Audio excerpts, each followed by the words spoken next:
நாட்டை ஓட விரட்ட வேண்டும் என்பதற்காக அவன் கொடியை கூட பிடிக்கக்கூடாது, நம்முடைய நாட்டினுடைய கொடியை தான் பிடிக்கணும், அதில் நம்ம உயிர் நீத்தாலும் பரவாயில்லை என்பதற்காக போர்க்களத்தில் அப்படி நிற்கிற மாதிரி நின்னாங்க, நிறைய ஃபைட் பண்ணாங்க. அதில் முஸ்லீம்கள் ஏதாவது கொடி காத்திருக்கிறார்களா, அவங்களுடைய வரலாறு உண்டான்னு சொன்னால் கண்டிப்பாக உண்டு.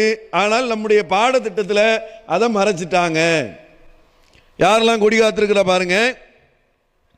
அப்துல் லத்தீப் என்பவர் சென்னையை சேர்ந்த அப்துல் லத்தீப், அக்பர் அலி சென்னையை சேர்ந்த அக்பர் அலி, மொய்தீன் கான் திண்டுக்கல்லை சேர்ந்த மொய்தீன் கான், அவர் அப்துல் லத்தீப், அப்துல் ரஹீம், பாபு சாஹிபு மதுரை, ஷேக் பாபா சாஹிபு சென்னை, இவங்கெல்லாம் கொடி காத்ததற்காக 6 மாதம் சிறை தண்டனை, 1 வருஷம் சிறை தண்டனை.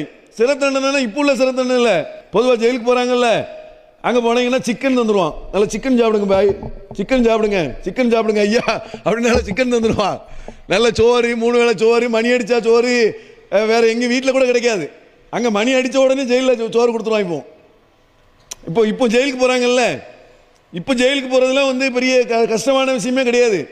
டிவிலாம் பார்க்கலாம், படம்லாம் பார்க்கலாம், அந்த நிலைக்கு வச்சிருக்கிறான். இன்னைக்கு ஜெயில ரொம்ப லக்ஸரியாக வச்சிருக்கிறான். நல்ல பெரிய முதலமைச்சர் மாதிரியான ஆட்கள்லாம் போனால் அவங்க ஏசி ரூம்லேயே இருக்கிற அளவுக்கு நல்லா வச்சிருக்கிறான். ஆனால் ஆங்கிலேயருடைய சிறை என்னன்னு சொன்னால், அவங்க செக்கு இழுக்கணும், உள்ளே போய் செக்கு இழுக்கிற மாடை எடுத்து விட்டுட்டு மனுஷனை கட்டி விட்டுருவான்.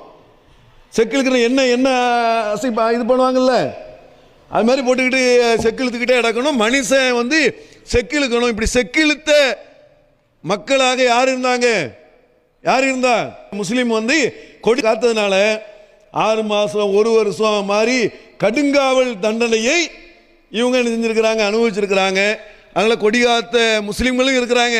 ஆனால் முஸ்லீம்களுடைய வரலாறை மறைச்சிட்டாங்க. வாங்க வரலான்னா சொல்ல மாட்டேன், நீ உனக்கு சுதந்திரம் அடைஞ்சிச்சுல நீ தள்ளி போ அப்படின்ட்டான் நம்மளை. முஸ்லீம் நீ போயிரு நான் அப்படிங்கிற மாதிரி நம்முடைய வரலாறு மறைக்கப்பட்டிருக்கிறது. அதனால தான் நம்ம வரலாறு சொல்கிறோம், இல்லைன்னா எல்லாருடைய வரலாறையும் நம்ம சேர்த்து சொல்லலாம். மறைக்கப்பட்டதுனால அந்த வரலாறு நம்ம சொல்கிறோம். சரியா?